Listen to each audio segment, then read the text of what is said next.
সামনে যে নির্বাচন আসতেছে সেখানে আওয়ামী লীগ অংশগ্রহণ করতে পারবে কিনা, শেখ হাসিনার বিচার কার্য কতদূর হবে, এগুলো তো প্রশ্ন থেকেই যায়। তার ভিতরে এই জেনারেলদের বিরুদ্ধে গ্রেপ্তারি পরোয়ানা জারি করে সরকার নিজের কফিনে নিজে লাস্ট ব্রেকটি পুঁতে দিলেন। এই অক্টোবরের সামনের 10 থেকে 12টি দিন বাংলাদেশের রাজনীতির সবচেয়ে গুরুত্বপূর্ণ দিন। এই 10-12 দিনের ভিতরে যা কিছু হতে পারে, ডক্টর মোহাম্মদ ইউনূসের পতন হতে পারে, সেনা শাসন জারি হতে পারে, আবারও 1/11 জারি হতে পারে, যা কিছু হতে পারে। এই যে অক্টোবরের সামনের 10 থেকে 12 দিনের ভিতরে শেখ হাসিনা সরকার পতনের পরে দীর্ঘ 14-15 মাসের ভিতরে বাংলাদেশের রাজনৈতিক পট পরিবর্তন অনেক হয়েছে, কিন্তু এই যে সামনে 10-12 দিনে যা ঘটতে চলেছে সেটা আপনি কল্পনাও করতে পারছেন না।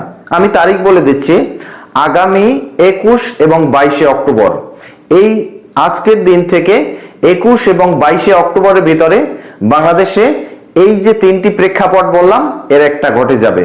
সর্বপ্রথম যেটা হওয়ার আশঙ্কা করছি সেটা হলো ডক্টর ইউনূসের পতন হবে, 2 নম্বরে সেনা শাসন জারি হবে, 3 নম্বরে আবারও একটি 1/11 জারি হতে পারে।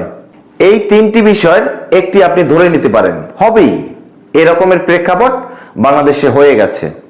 এই সকল বিষয়গুলো নিয়ে বিস্তারিতভাবে আলোচনা করব। যদি ভিডিওটি ভালো লাগে তাহলে লাইক দিয়ে চ্যানেলটা সাবস্ক্রাইব করবেন এবং কমেন্ট করে আপনার মূল্যবান মতামত জানিয়ে যাবেন। একটা কথা বলুন তো, বাংলাদেশের এই যে সরকার, এই সরকারকে বাংলাদেশের কোন প্রশাসন টিকিয়ে রেখেছে? পুলিশ, বিডিআর, সেনাবাহিনী, বিমান বাহিনী, নৌবাহিনী, এই সরকার কোন প্রশাসন দ্বারা এখন পর্যন্ত টিকে আছে? এখন এই বিষয়টি বাংলাদেশের শিশু থেকে একদম বৃদ্ধ যারাই আছেন তারা জানেন যে এই সরকার শুধুমাত্র সেনাবাহিনীর কাঁধের উপরে ভর দিয়ে দাঁড়িয়ে আছে। এই সরকারের অন্য যেই সকল প্রশাসন আছে, যেমন পুলিশ, বিডিআর, নৌবাহিনী, বিমান বাহিনী, তাদেরকেও সেনাবাহিনী সহায়তা করছে। দেখবেন আজকাল যে কোনো জায়গায় মব জাস্টিস হোক, খুন হোক, গুম হোক, হত্যা, রাহাজানি, ধর্ষণ, নারী নির্যাতন, যা কিছুই হোক, সেখানে কিন্তু বাংলাদেশের পুলিশ আসলে তেমন কোনো ভূমিকা পালন করতে পারছে না।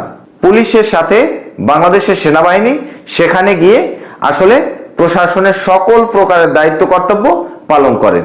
এটা হচ্ছে বাংলাদেশের সেনাবাহিনীর প্রেক্ষাপট। এবারে আসি মূল খবরে। বাংলাদেশের মূলত 24 জন জেনারেলের বিরুদ্ধে গ্রেপ্তারি পরোয়ানা জারি করেছে আন্তর্জাতিক অপরাধ ট্রাইব্যুনালস। এখন এই যে সিভিল কোর্টের মাধ্যমে বাংলাদেশের সেনাবাহিনীর জেনারেলদের গ্রেপ্তারি পরোয়ানা জারি করলেন এবং প্রতিরক্ষা মন্ত্রণালয়